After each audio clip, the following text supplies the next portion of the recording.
Video को start करते हैं। सबसे पहले मैं आपको बता दूं कि ये पूरा डिटेल्ड वीडियो है, इसमें टाइम भी लग सकता है। अगर आप बिगनर नहीं हो तो आप वीडियो को 1.5 की स्पीड पे देख सकते हो, आपको बेटर एक्सपीरियंस मिलेगा। अदरवाइज आप एकदम इसी नॉर्मल स्पीड पे ही वीडियो को वॉच करो। हाँ, और बात रही, देखो पार्ट 7 में हमने यहाँ तक डिस्कस कर लिया था सीएम बेसिक तक। अगर ये वीडियो आपने नहीं देखा है तो आप पहले वो वीडियो देखो, फिर अब पार्ट 8 में आज जो डिस्कस करने वाले हैं उसको आप देखोगे तो आपको चीज़ें समझ में आएगी। चलिए वीडियो को हम स्टार्ट करते हैं। सबसे पहली चीज़, यहाँ पे हमने अपना चार्ट तैयार कर लिया है, ठीक है, जो हमें सैलरी स्लिप बनाना है। तो यहाँ पे मैं आपको दिखा दूँ, देखो कल के वीडियो में जो हमने बनाया था उसमें एक कॉलम स्टेटस का नहीं था, बाकी इसके आगे के सारे कॉलम यानी कि सारे जो भी यहाँ पे लिखे हुए कॉलम दिखाई दे रहे हैं वो आज ऐड किए गए हैं, ठीक है। तो ये स्टेटस मैंने यहाँ पे क्यों लिखा है, ये स्टेटस ये समझ लो आप, जैसे स्टेटस में हमने 3 तरह के लोगों को रखा है। एक हो गया स्किल्ड पर्सन, यानी कि जिसके जो स्किल्ड पर्सन है, जैसे मैनेजर है, अकाउंटेंट है, और उसके बाद सीनियर मैनेजर है, और मतलब सीए है, चार्टेड अकाउंटेंट अगर उसमें है तो वो है।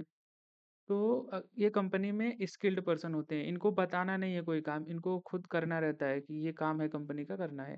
और उसके बाद आते हैं सेमी स्किल पर्सन, यानी कि जिनको स्किल्ड पर्सन बताते हैं, जैसे कि मैनेजर बताएगा कि इंचार्ज से कि क्या काम करवाना है वर्करों से, तो यानी कि वो सेमी स्किल में आ गए, यानी कि वो skilled person semi skill person को बताता है, तो वो सेमी स्किल में आ गए। और जो थर्ड हमारे पास वर्कर हैं उनको बोलते हैं अनस्किल पर्सन, यानी कि जिनको केवल काम करके दे देना है, उनको खुद का अपना ब्रेन यूज़ नहीं करना है, बस वो काम आपका करके दे देंगे, ठीक है? तो वो हैं हमारे अनस्किल पर्सन। तो इनके बिहाफ़ पे हम आगे काम करने वाले हैं। हाँ, एक तरीका और था कि हम इनके डायरेक्ट पोस्ट से भी कर सकते थे। तो हर बार हमें लिखना पड़ता कि बहुत सारे मतलब अलग-अलग क्राइटेरिया देना पड़ता कि मैनेजर, सीनियर मैनेजर, फिर इंचार्ज, सुपरवाइज़र, तो इस तरह से करके देना पड़ता।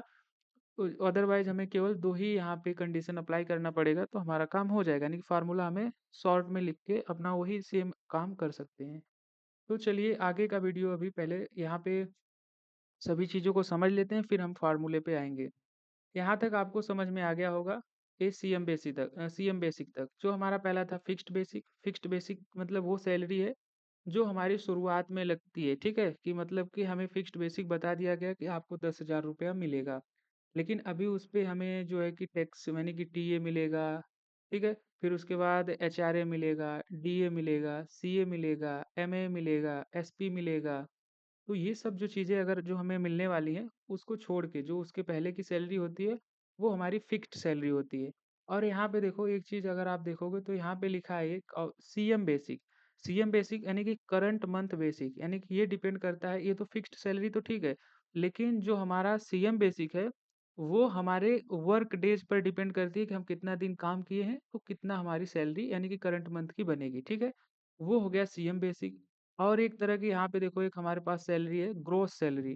ग्रोस सैलरी यानी कि जिस पे सारा जिसे हम कह सकते हैं ये हमारी वो सैलरी होती है जिस पे कि हमारा सारा टोटल यानी कि जो भी TA, DA, HRA, CA, SP जो भी लगना होता है वो लग के जो होता है वो होता है हमारा ग्रोस सैलरी, ठीक है? और उसके बाद एक आती है हमारे फोर्थ में नेट सैलरी। नेट सैलरी का मतलब होता है कि यानी कि पीटी और ईपीएफ जो कट के यानी कि उसको रिड्यूस होने के बाद जो हमको सैलरी मिलती है वो होती है हमारी नेट सैलरी। ये चीज़ें आपको समझ में आ गई होंगी। नहीं समझ में आई आप वापस से वीडियो को देख लो। वापस से देखते हैं, यहाँ पे एचआरए लिखा है। ये एचआरए का मतलब क्या होता है? ये एचआरए का फुल फॉर्म होता है हाउस रेंट अलाउंस, ठीक है? ये कंपनी हमें प्रोवाइड करती है रेंट के लिए, हाउस रेंट के लिए, जो भी हमारा हाउस का रेंट होगा अगर हम वहाँ पे रेंट लेके रह रहे हैं तो उसका चार्ज देती है, ठीक है? उसके बाद है डीए।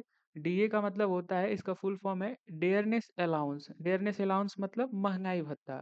जो हमें महँगाई पे मतलब आजकल महँगाई पे जो भी हमें जितना भी कंपनी दे हमारे सैलरी के ऊपर डिपेंड करता है कि वो सैलरी अपना बेसिक सैलरी जो भी लगा है उसका 30 टू 40% दे सकती है, ठीक है? उसके बाद है हमारा सीए।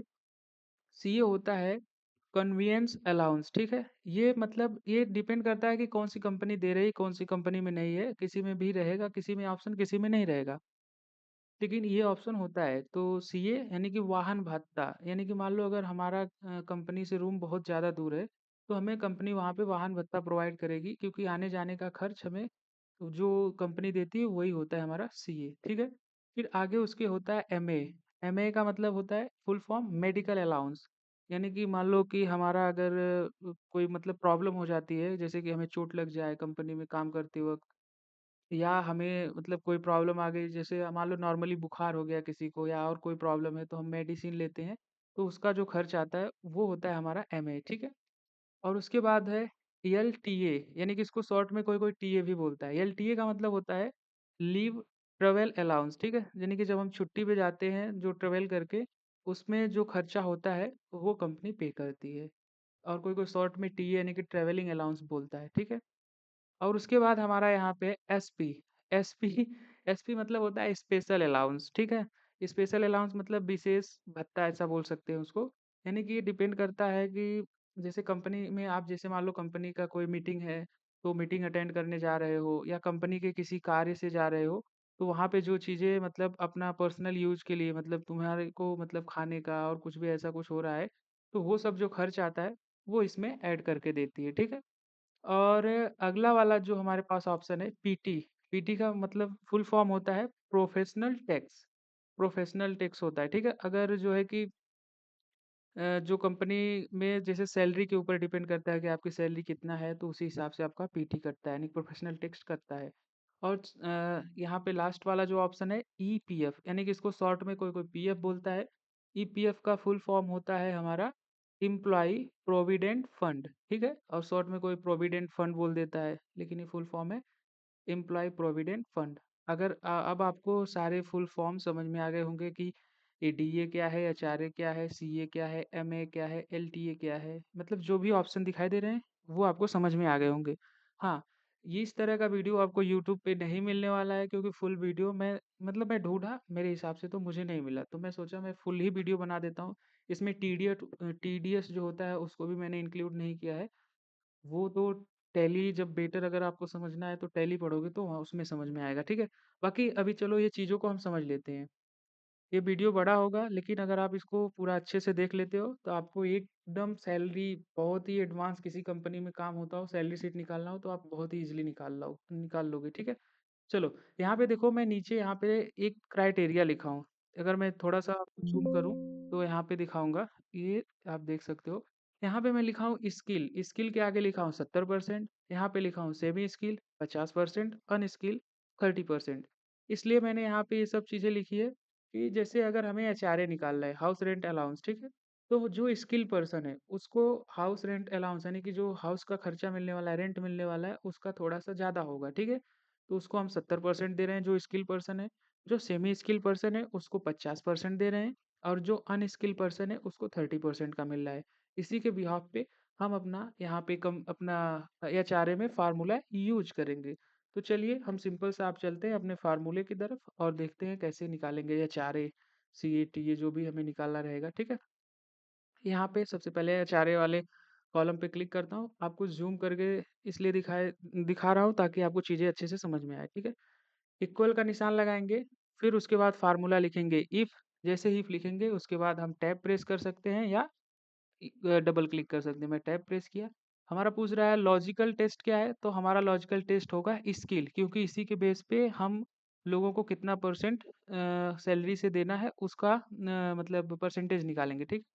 तो मैं ले लिया स्किल्ड, यानी कि ड्यू टू, इक्वल का निशान लगाया और डबल इन्वर्टेड कॉमा में लिखूँगा स्किल, और डबल इन्वर्टेड कॉमा बंद करूँगा। एक बात का आप हमेशा ध्यान रखोगे कि जब भी एक्सेल में आप कोई वर्ड लिखोगे तो वो डबल इन्वर्टेड कॉमा में ही होगा, ठीक है? चलिए आगे बढ़ते हैं। फिर उसके बाद हम लगाएँगे कॉमा। अब उसके बाद हम लेंगे अपना बेसिक, यानी कि फिक्स्ड बेसिक सैलरी पे क्लिक करेंगे और इसके बाद मल्टीप्लाई करेंगे। हमें कितना परसेंट करना है स्किल पर्सन को? 70%, तो हम लिखेंगे 70 और यहाँ से परसेंटेज का निशान लगाएँगे। उसके बाद कॉमा, ये हो गया हमारा एक क्राइटेरिया कंप्लीट। वापस से लिखेंगे इफ, टैब प्रेस करेंगे, फिर यानी कि D2 स्किल, और यहाँ पे लगाएँगे इक्वल का निशान, डबल इन्वर्टेड कॉमा में लिखेंगे सेमी स्किल, और उसके बाद डबल इन्वर्टेड कॉमा बंद, फिर लगाएँगे कॉमा, उसके बाद E2, यानी कि ये जो हमारा फिक्स्ड बेसिक है, E2 पे क्लिक करेंगे, मल्टीप्लाई का निशान लगाएँगे, कितना परसेंट का देना है? 50%, तो 50 लिखेंगे और यहाँ से परसेंटेज लगाएँगे। अब देखो, यहाँ तक तो आपको क्लियर हो गया होगा। आगे हम फिर वापस से ही फ़ॉर्मूला नहीं यूज़ करेंगे, सिंपल सा लगाएँगे कॉमा और सिंपल सा फिर यहाँ पे क्लिक करेंगे E2 पे और उसके बाद मल्टीप्लाई करेंगे और कितना परसेंट देना था हमें अनस्किल को 30%। तो यहाँ से 30% करेंगे और परसेंटेज का निशान लगाएंगे और कर देंगे इंटर। ये बोल रहा है, देखो यहाँ पे एक मैसेज आ रहा है। इस तरह का मैसेज कब आता है ये भी आप समझ लो। We found a typo in your formula and try to correct it too. ठीक है, इसके कहने का मतलब है कि आपने फार्मूला में कोष्टक को ऑन किया है पर उसको आपने बंद नहीं किया है। तो क्या बंद करना है, तो एस करोगे तो ऑटोमेटिक हमारा कोष्टक बंद हो जाएगा, फार्मूला यहाँ पे क्लियर, यानी कि हमारा जो भी अमाउंट रहेगा वो आ जाएगा।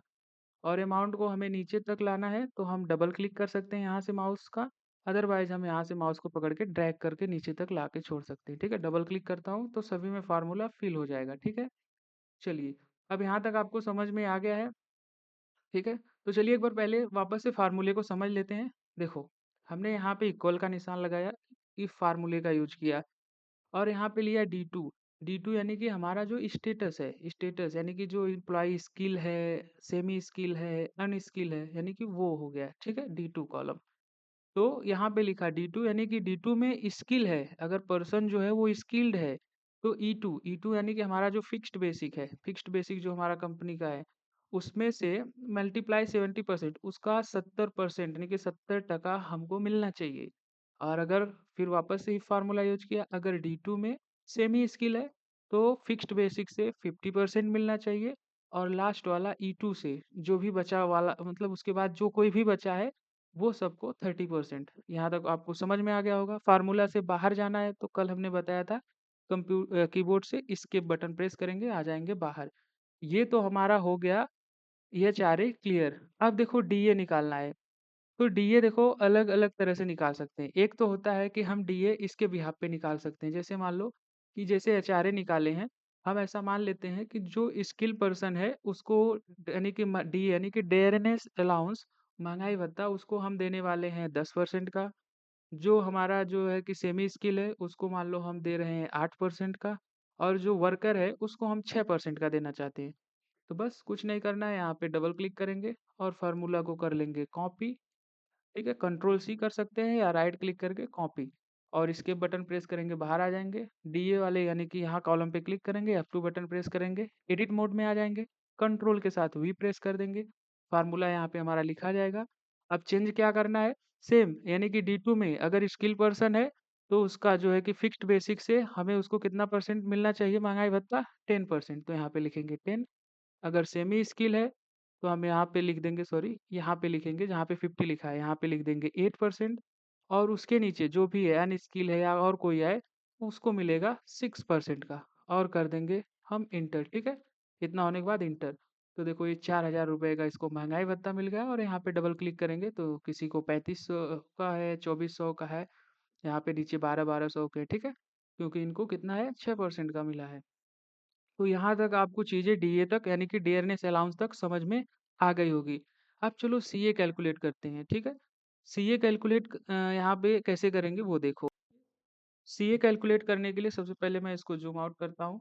यहाँ पे देखो सीए वाले पे आ जाते हैं, थोड़ा यहाँ से इसको माउस को थोड़ा स्क्रॉल करके, ज़्यादा ही इधर स्क्रॉल हो गया है। चलो, सीए का मतलब जैसा कि मैंने आपको बताया कि कन्वीनियंस अलाउंस होता है, यानी कि जो है कि हमें वाहन का भत्ता मिलता है। यानी कि अगर हमारा रूम कंपनी के रूम से ज़्यादा दूर है तो हमें आने जाने का जो खर्च है वो कंपनी हमें प्रोवाइड करती है। तो वो कोई ऐसा नहीं है कि अगर मैनेजर है तो उसको अलग, ऐसा वैसा हो सकता है मैनेजर को भाई गाड़ी लेने जाती हो, लेकिन एम्प्लॉय जो है वहाँ पे वर्कर है उसको तो खुद आना पड़ेगा। तो मान लो 5 किलोमीटर दूर है तो उसका आपको एक अनुमानतः किराया मिलेगा कि आपको महीने का इतना खर्चा आता है तो उतना मिलेगा। तो यहाँ पे हम कोई फार्मूला नहीं लगाएंगे, सिंपल सा मान लो हमें महीने का 1600 रुपया मिल रहा है, 1600 रुपया लिख देंगे और सिंपल डबल क्लिक कर देंगे, यानी कि 1600 सबका हो गया, यानी कि आने जाने का खर्च। अगला जो हमारा था एमए यानी कि मेडिकल अलाउंस। ये देखो डिपेंड करता है कि कब आपको चोट लगती है, यानी कि कंपनी में अगर आपको चोट लग रही है या आपका कोई मतलब हेल्थ का इशू होता है, यानी कि आपको बुखार हो गया, आपको हेडेक है यानी कि सर में दर्द है, तो उस टाइम पे जो भी आपका खर्चा आएगा मेडिकल का, आप सिंपल सा उसमें यहाँ पे इशू कर सकते हो। ठीक है, वो ऑटोमेटिक कैलकुलेट हो जाएगा, अभी आगे फार्मूला में हम देखने वाले हैं। तो वो डिपेंड करता है कि जब आपको प्रॉब्लम आएगी तो वहाँ पे आपको ये एमए यानी कि मेडिकल अलाउंस मिलेगा। आगे हम देखते हैं एलटीए। एलटीए का मतलब जैसा कि मैंने आपको बताया था कि लीव ट्रैवलिंग अलाउंस, ठीक है? या कोई-कोई ट्रैवलिंग अलाउंस शॉर्ट में बोलता है। तो चलिए इसको हम सबसे पहले देख लेते हैं कि ये कैसे निकालेंगे। इसको निकालने के लिए सिंपल सा कुछ नहीं करना है। एक चीज़ पहले यहाँ पे समझ लो, एलटीए भी हम सेमी स्किल और स्किल और अनस्किल के बिहाफ़ पे निकाल सकते हैं, पर हम इस तरह से नहीं निकालेंगे। हम एक सिंपल सा एलटीए निकालने वाले हैं, जिसमें कि हमें चीज़ें समझ में आ जाएँगी, ठीक है? सबसे पहले हम एक काम करते हैं, जैसे हम समझ लेते हैं कि जो भी हमारा कंपनी हमें सैलरी प्रोवाइड करती है, मान लो हमें महीने में हमें एलटीए मिलता है, मान लो कि ₹9600 का, ऐसा हम मान लेते हैं। मतलब पूरे ईयरली का, सॉरी महीने का कह दिया, पूरे साल का हमें 9600 रुपए मिलते हैं। तो यहाँ पे मैं लिख लेता हूँ जैसा कि 9600, ठीक है? मैं एंटर करता हूँ। तो मुझे पर मंथ कितना मिलेगा? तो सिंपल सा यहाँ पे एक काम करते हैं कि देख लेते हैं पर मंथ का कितना आ रहा है, इक्वल का निशान, ये क्लिक करेंगे इस पे, यानी कि 9 जो भी हमारा अमाउंट रहेगा डिवाइड कर देंगे, यानी कि 12 महीने होते हैं 1 साल में, तो 12 से हम डिवाइड करेंगे और कर देंगे इंटर। तो हमारा पर मंथ ₹800 आ रहा है ट्रैवलिंग अलाउंस, ठीक है? तो आप जब भी घर पे जाते हो, जो भी आपका खर्चा होता है, वहाँ पे वो कंपनी आपको पे कर देगी। तो हम सिंपल सा एक तो तरीका है कि भाई हम ₹800 पर मंथ डाल सकते हैं, या अगर हमें ऐसा लग रहा है कि हमें कंपनी में जैसे कि अपने हिसाब से निकालना है कि भाई वो अलग है, वो एसएमई स्किल है तो उसको अलग मिल रहा है, तो हम वो जैसा कि हमने पिछले फार्मूला देखा, यहाँ पे वापस से देख लेते हैं। जैसे हमने डीए पे फार्मूला लगाया था, सेम लगा देंगे कि इसकी ये अगर स्किल पर्सन है तो इसको हम देंगे 15% का, ये सेमी स्किल है तो इसको हम देने वाले हैं 12% का, ये अगर अनस्किल है तो इसको हम देने वाले हैं 10% का। तो ऐसे भी लगा सकते हैं। बस मैं सिंपल में यहाँ पे एलटी यानी कि ट्रैवलिंग अलाउंस ऐसा लिख देता हूँ कि मतलब इसका सबका अलग-अलग होगा, क्योंकि सब कब कौन घर जा रहा है, कौन नहीं आ रहा है। तो हम सिंपल एक भाषा में लिखना चाहें तो हम 96,000 लिख रहे हैं, सॉरी 9600, हाँ। तो यहाँ पे इतना लिख दे रहे हैं और डबल क्लिक कर दे रहे हैं, ये बराबर सबका फिल अप हो गया। अब आगे यहाँ पे ये फार्मूला लगा था, इसको डिलीट कर दे रहे हैं। एसपी, ठीक है? जो हमारा स्पेशल जो होता है ना, ठीक है? एसपी का मतलब हमारा ईएसपी होता है, यानी कि स्पेशल अलाउंस, यानी कि ये विशेष भत्ता है, ऐसा बोल सकते हैं। जैसे मान लो हम कंपनी का कोई कार्य से बाहर जाते हैं, तो जो भी हमारा खर्च होता है, तो वो खर्च इसमें आता है। जैसे कि हमने कंपनी के काम से कोई बाहर गया तो खाना खा लिया, कहीं पे चाय पी ली, या कुछ काम पड़ा किसी को, हमने वहाँ पे पैसे दे दिए, तो वो सब जो चीज़ हमने खर्च किए हैं वो यहाँ पे आ जाएगा इस पे, या कंपनी ने दिए हमें खुद को खर्च करने के लिए, ना कि हमने खर्च किया है कंपनी के लिए। कंपनी ने अपने काम पर खर्च करने के लिए जो पैसा हमें देती है, वो हो गया हमारा स्पेशल अलाउंस। इसको ऐसा बोल सकते हैं, बोनस भी बोल सकते हैं, ठीक है? तो ये डिपेंड करता है कि आपको कंपनी कितना दे रही है, या कौन जा रहा है, ठीक है? तो इसको भी हम डिपेंड ऑन कि अगर हम जाते हैं आते हैं तो हम वहाँ पे भर के देंगे तो वो ऑटोमेटिक आ जाएगा। अभी हम कैलकुलेशन में उसको भी देख लेंगे। चलिए, अब हम निकालेंगे अपना ग्रोस सैलरी। यहाँ तक आपको चीज़ें मैं थोड़ा ज़ूम आउट करता हूँ। आपको पता चल गया एचआरए कैसे निकलेगा, डीए कैसे निकलेगा, सीए कैसे निकलेगा, एमए यानी कि जब हमें कोई प्रॉब्लम होगी तभी मिलने वाला है, एलटी यानी कि ट्रैवलिंग अलाउंस हमने एक फिक्स्ड कर दिया कि सबको इतना ईयरली मिलता है। अभी जो जैसा जाएगा उस तरह से उसको उसका उसमें से मिलता रहेगा, ठीक है? जैसा वो घर के भाई देगा अपना कि हाँ मुझे इसमें इतना ऐड करके दो। और स्पेशल जो है अपना अलाउंस जो आता है, वो जैसे कंपनी किसको कहाँ पे भेज रही है वो देगी, तो उसको भी उसी टाइम पे इंक्लूड करेंगे। अब हमें ग्रोस सैलरी निकालना रहेगा तो हम कुछ नहीं करेंगे, सिंपल सा इक्वल का निशान लगाएँगे। अगर हम लगाना नहीं चाहते ये भी, तो सिंपल सा इसको माइनस करते हैं और यहाँ से लेके यहाँ तक सेलेक्ट कर लेंगे, यानी कि सबको टोटल यहाँ से यहाँ तक सेलेक्ट करेंगे और यहाँ पे ऑटो सम पे क्लिक कर देंगे। वो ऑटोमेटिक हमारा 43,200 आ गया और यहाँ पे मैं कर दे रहा हूँ डबल क्लिक। यानी कि हो गया यहाँ तक का टोटल। मैं एक काम करता हूँ, इनको सबको सेंटर में ले लेता हूँ, कंट्रोल लेता हूँ, ठीक है? 1 मिनट रुक जाओ, कंट्रोल ए, कंट्रोल यहाँ से ही हो गया सभी लोग सेंटर में, ठीक है? तो चीज़ें आपको अब ज़्यादा समझ में आएगी, बेटर रहेगा, थोड़ा देखने में भी अच्छा लगेगा। अब चलिए आगे हमारा जो बचा है पीटी यानी कि प्रोफेशनल टेक्स्ट। प्रोफेशनल टेक्स्ट क्या होता है यानी कि इसको कैसे निकालते हैं, ये भी चलिए देख लेते हैं। तो जैसा कि यहाँ पे हम देखेंगे, जैसे पीटी, पीटी हम कैसे निकालेंगे, सिंपल सा है। जैसे यहाँ पे मैं थोड़ा ज़ूम कर दूँ तो आपको दिखाई दे। यहाँ पे देखो, एक मैंने यहाँ पे नीचे एक कुछ यहाँ पे वो लिख दिया था ताकि आपको चीज़ें समझ में आए। यहाँ पे मैं लिखा हूँ 25,800, यानी कि मैंने एक समझो कि ये पीएफ का मैंने निकाल दिया है। मैं पीटी अभी यानी कि प्रोफेशनल टेक्स्ट निकालने वाले हैं, जो हमारा टेक्स्ट कटता है। जैसे यहाँ पे लिखा हूँ 20,200 और नीचे 0, इसका मतलब है कि जो 20 जिसकी भी सैलरी कंपनी में 20,000 से ऊपर है, उसका यहाँ पे कटना चाहिए 20,000। और एक चीज़ यहाँ पे एक लगा लेते हैं, एक नियम यहाँ पे 15, मैं 15,000 लगा ले रहा हूँ, ठीक है। 15,000, हाँ ठीक है, 15,000, जिसका 15,000 से नीचे है सैलरी, उसका मान लो 170 रुपया कटना चाहिए, ठीक है। और उसके नीचे जिसका आता है उसका 0 रुपया कटना चाहिए। तो ये हमारा एक तरह से लॉजिक हो गया। तो चलिए इस पे हम समझते हैं। तो सबसे पहले यहाँ पे आएंगे, इक्वल का निशान लगाएंगे, फिर लिखेंगे इफ, फिर उसके बाद टैब प्रेस करेंगे। उसके बाद हम आएंगे अपने ग्रोस सैलरी में, ठीक है। ग्रोस सैलरी से हमारा टैक्स रिड्यूस होता है, तो यहाँ पे क्लिक करेंगे। अब हम लिखेंगे ग्रेटर देन का चिन्ह लगाएंगे, ठीक है। कितना, अगर हमारा सैलरी आ रहा है तो कितना कटना चाहिए, अगर किसी मान लो 20,000 है, यहाँ पे मैंने लिख दिया 20,000। फिर उसके बाद लगा दिया कॉमा, 20,000 कितना कटना चाहिए हमारा 200, तो यहाँ पे हम सिंपल सा लिखेंगे 200। फिर उसके बाद हम लगाएंगे यहाँ पे कॉमा। अगला हमारा क्या था लॉजिक, इफ। उसके बाद टैब प्रेस करेंगे, वापस से यही हमारा यानी कि O2 है, तो सिंपल सा कीबोर्ड से O2 हम टाइप कर दे रहे हैं, O2 ग्रेटर देन, यहाँ पे कितना रहा 15,000, ठीक है। 15,000 से अभी अगर किसी का ऊपर है तो उसका कितना कटना चाहिए, सिंपल सा हमने लिखा था 170। फिर लगाएंगे कॉमा, और उसके बाद जो है उसका रहना चाहिए 0, और कर देंगे enter, ठीक है। वापस से वो कोष्टक को बंद करने के लिए कर रहा है, मैं इस पे क्लिक करता हूँ तो यहाँ पे देखो इसका 200 रुपया हुआ, 200 आ गया। यहाँ पे डबल क्लिक कर देते हैं, तो देखो इसका 18,000 जो है 400 है, ठीक है। तो इसका 170 रुपया कटा। और इससे नीचे कोई रहेगा तो उसका उससे भी कम कटेगा। जैसे यहाँ पे इसको एक बार डिलीट कर देते हैं, तो देखो इसका 0 रुपया कट रहा है, ठीक है। तो वो भी अच्छे से अभी समझेंगे, टेंशन नहीं लेने का भाई। आगे चलो देखते हैं। हाँ, अब ईपीएफ बचा हमारा, एम्प्लॉय प्रोविडेंट फंड, ठीक है। इसको कैसे निकालना है, ये भी एकदम सिंपल सा लॉजिक है। ये देखो सिंपल सा, यहाँ पे चलिए हम लिखते हैं, इक्वल का निशान लगाते हैं, ठीक है। जैसा कि हमने वहाँ पे इक्वल का निशान लगा लिया है, सॉरी यहाँ पे थोड़ा जूम आउट हो गया था। हाँ, इक्वल का निशान लगाने के बाद हम सिंपल सा लेंगे इफ, ठीक है, आई एफ, टैब प्रेस करेंगे। अब ना, तो यहाँ पे सॉरी जूम आउट हो जा रहा था किसी कारणवश। यहाँ पे हम देख रहे हैं, अब यहाँ पे इक्वल का निशान लगाया, इफ लिया, कोष्टक ऑन किया। अब यहाँ पे हम लेंगे फिक्स्ड बेसिक, जूम आउट ही करने दो ताकि चीज़ें समझ में भी आए। फिक्स्ड बेसिक जो हमारा सैलरी लगा था उसको हम यहाँ पे ले लेंगे, यहाँ पे फिक्स्ड बेसिक पे क्लिक करेंगे। वापस से आ जा रहे हैं इधर, जूम कर दे रहे हैं ताकि आपको चीज़ें अच्छे से समझ में आए। फिक्स्ड बेसिक, यहाँ पे एक लॉजिक जो हमने लगाया था वो आपने देखा ही होगा। यहाँ पे देखिए, यहाँ पे लिखा था कि अगर किसी का 25,000 से ज़्यादा है तो उसका 1,800 रुपया कटना चाहिए, और मैंने सिंपल नीचे लिख दिया है 12%, और उसके नीचे है जिसका भी, उसका 12% कटना चाहिए पीएफ, ठीक है। तो चलिए यहाँ पे देख लेते हैं। यहाँ पे E2 हो गया। अब यहाँ पे लगाएंगे ग्रेटर देन, उसके बाद कितना 25,000, 25,000, उसके बाद कॉमा, कितना कटना चाहिए 1,800 रुपये, 1,800। फिर उसके बाद है यहाँ पे कॉमा, ठीक है। अब उसके बाद जो बचे हुए लोग हैं, ठीक है, उनका हमारा जो है अपना ये रहेगा फिक्स्ड बेसिक। जूम आउट करने दो क्योंकि चीज़ें वहाँ पे क्लियर नहीं हो पा रही हैं, तो मैं यहाँ पे जूम आउट करता हूँ। फिर वापस से,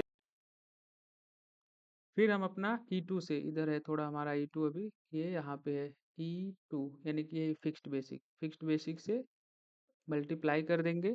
कितना परसेंट, 12% हम देना चाहते हैं तो 12, और यहाँ पे परसेंटेज का निशान लगा देंगे और कर देंगे इंटर, ठीक है। तो ये देखो इसका 1,800 आ गया। यहाँ पे मैं डबल क्लिक करता हूँ, तो देखो 1,800, किसी का 2,400, इनका ज़्यादा ही हो जा रहा है उसके हिसाब से। तो एक काम करते हैं, यहाँ पे डबल क्लिक करते हैं, इसका परसेंटेज हम कुछ कम कर दे रहे हैं, यानी कि पीएफ का यहाँ पे इनका कर दे रहे हैं, मान लो हम 6%, यहाँ पे 6% कर दे रहे हैं, ठीक है। और उसके बाद हम कर देंगे यहाँ पे इंटर, ठीक है। यहाँ पे इसका तो 1,800 आ गया, लेकिन अब डबल क्लिक करेंगे तो देखो यहाँ पे किसी का 1,300, 1,200 इस तरह से कट रहा है लोगों का, ठीक है। तो ये तो हो गया हमारा पीएफ का, ये सिंपल सा आपको समझ में आया होगा। अब हमारा जो बचा है नेट सैलरी, नेट सैलरी कैसे निकालते हैं, चलो निकाल लेते हैं। सबसे पहले यहाँ पे लगाएंगे इक्वल का निशान, और उसके बाद हम यहाँ पे अपना ये माइनस करेंगे, ग्रोस सैलरी लेंगे, ठीक है, ग्रोस सैलरी। उसके बाद हम लगा ले रहे हैं कोष्टक, उसके बाद हम लेंगे प्रोफेशनल टैक्स माइनस ईपीएफ, ठीक है, क्योंकि ये दोनों माइनस होगा। उसके बाद कोष्टक बंद करेंगे, कर देंगे इंटर। यहाँ पे कुछ यहाँ पे इशू आ रहा है, 1 मिनट देख रहे हैं। वो सॉरी, यहाँ पे एक इशू आ रहा है हमारा, RTF करके इशू दे रहा है, तो इसका इशू का मतलब समझ लेते हैं। देखो, हमने यहाँ पे एक मिस्टेक कर दिया था, इक्वल का निशान लगाया, एक ग्रॉस सैलरी से हमने यहाँ पे माइनस नहीं, माइनस का यहाँ पे सिंबल नहीं लगाया, यहाँ पे हम माइनस करेंगे और इंटर कर देंगे, तो हमारा ऑटोमेटिक नेट सैलरी उठा लेगा। और यहाँ पे डबल क्लिक कर देंगे, तो हमारा जितना भी जिसका जितना सैलरी बनेगा आ जाएगा। ठीक है, चलिए हम वापस से अभी एक बार सभी फार्मूले को क्विकली वो देख लेते हैं कैसे इनका क्या कार्य होता है। वापस से पूरा फार्मूला देख लेते हैं। यहाँ पे सबसे पहले फिक्स्ड बेसिक तो हमें कंपनी फिक्स्ड करके देगी, ये आपको पता है। यहाँ पे पी डेज यानी कि जो प्रेजेंटिंग डेज हमारा है, आपको पता है कि हम जितना दिन ड्यूटी करेंगे वहाँ पे उतना लगेगा। ओवर टाइम जो कर मतलब जो सेमी स्किल पर्सन है और जो अनस्किल है उसी का ओवर टाइम लगता है, सेमी स्किल का तो लगने वाला नहीं है। फिर इन दोनों को निकालने के लिए यहाँ पे मैं फार्मूला एक बार यहाँ पे लगाया हूँ कि कोष्टक में ई टू यानी कि हमारा फिक्स्ड बेसिक डिवाइड बाई 30, यानी कि ए टू को अगर हम डिवाइड करेंगे 30 से तो एक दिन का सैलरी का पता चल जाएगा, उसको मल्टीप्लाई कर देंगे हमारे वर्किंग डे से, तो हमारा पूरा सैलरी महीने का आ जाएगा। उसमें हमने अगला लिखा था E2 38, यानी कि फिक्स्ड बेसिक से डिवाइड करेंगे 30 से तो हमें एक दिन के सैलरी का पता चलेगा, उससे डिवाइड करेंगे 8 से तो हमें एक घंटे की सैलरी का अपना पता चल जाएगा, उसको डिवाइड कर देंगे G2 यानी कि ओवर टाइम से, तो हमारा कितना रुपया बनेगा वो निकल के आ जाएगा। तो मैं इसको, मुझे लग रहा है आपको समझ में आ गया होगा। पूरा समझाने में बहुत बड़ा वीडियो हो जाएगा, तो आपको अगर कोई दिक्कत हो, कोई परेशानी होती है तो आप नीचे कमेंट में कमेंट करके बताओ कि हाँ हमें ये प्रॉब्लम हो रही है, तो हम उसको और अच्छे से समझाएंगे। और बाकी रह गई बात, यहाँ पे एक चीज़ और समझ लेते हैं। जैसे यहाँ पे देखो, मैं यहाँ पे थोड़ा इसको, हाँ अभी बराबर स्क्रीन में आ रहा है, जो MA बचा है, ठीक है। मान लो कि किसी को चोट लग गई, मान लो इसको, सबसे ऊपर वाला जो है, इसको या बुखार हो गया, कुछ भी प्रॉब्लम हो गई इसको, इसने मेडिकल अलाउंस लिया, मान लो कि उसने दवा ली, मान लो 1500 रुपये इसने यहाँ पे ऐड कर दिया। अभी देखो हमारा यहाँ पे नेट सैलरी जो यहाँ पे दिखाई दे रहा है 44,800 है, जैसे मैं इंटर करता हूँ तो देखो 46,300 हो गया, यानी कि जो भी हम यहाँ पे ऐड करेंगे वो ऐड होता जाएगा। वापस से देख लेते हैं, जैसे मान लो यहाँ पे जो हमारा ये है स्पेशल, ठीक है, स्पेशल जो हमें फंड मिलता है, ऐसा कह सकते हैं बोनस। मान लो कि कहीं पे मान लो ये वाला पर्सन गया दूसरे नंबर का और उसको कंपनी ने 2,000 रुपए का बोनस दे दिया, कि बोनस का मतलब उसको दे दिया कि तुमको ये तुम्हारा खर्चा है, जा रहे हो तो इतना तुम्हें मिल रहा है। तो अपने तरफ से मान लो वहाँ पे वो लगा लेगा और कंपनी उसको बाद में देगी जब सैलरी देगी तो। तो यहाँ पे देखो, अभी इसका 40,000 यानी कि 40,800 रुपये है सिंपल सा, और मैं जैसे ही इंटर करूँगा तो देखो 42,800 हो गया। तो ये चीज़ें आपको समझ में आ जाएंगी। जैसे कि मान लो कोई भी यहाँ से किसी को कुछ प्रॉब्लम होती है, वो 1,000 रुपये का कुछ ले रहा है, तो यहाँ पे तो 1,000 लिखेगा, लेकिन यहाँ पे मैं आपको जूम कर दे रहा हूँ ताकि देखो, और मैं जैसे ही इंटर करता हूँ देखो 28,000 हो गया, ठीक है। कहीं पे भी कोई भी अमाउंट यहाँ पे आप पुट करोगे और इंटर करोगे, वहाँ पे अमाउंट चेंज होते रहेंगे। तो ये चीज़ें आज की वीडियो में हम सीख लिए हैं, और मुझे नहीं लगता कि अब आपको कोई प्रॉब्लम होनी चाहिए। अगर इसके बाद भी कोई प्रॉब्लम हो रही है तो आपको वापस से वीडियो देखना चाहिए और फिर से समझना चाहिए, और उसके बाद जब हो रही है तो फिर यार कमेंट करो, मैं वापस से समझाने की कोशिश करूँगा। और यहाँ तक वीडियो देखे हो तो यार चैनल को सब्सक्राइब कर लो और लोगों के साथ शेयर करो, क्योंकि ये एक्सेल का भी बेसिक नॉलेज चल रहा है। और मैं भी थोड़ा वीडियो बनाने में मुझे भी आइडिया नहीं है, तो थोड़ा यहाँ पे कहीं पे रोकना होता है, पॉज करना है, तो थोड़ा आवाज़ का या वीडियो में थोड़ा किसी चीज़ का इशू हो सकता है, तो उसके लिए कोई दिक्कत नहीं, आप देखते रहो।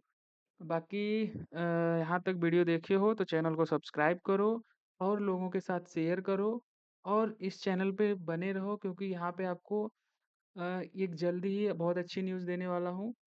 तो उसके लिए एक्साइटेड रहो, क्योंकि पहले आप पहले ये कंप्लीट करो एक्सेल, उसके बाद ही वो बताया जाएगा। और यहाँ तक वीडियो देखे हो तो आपका धन्यवाद।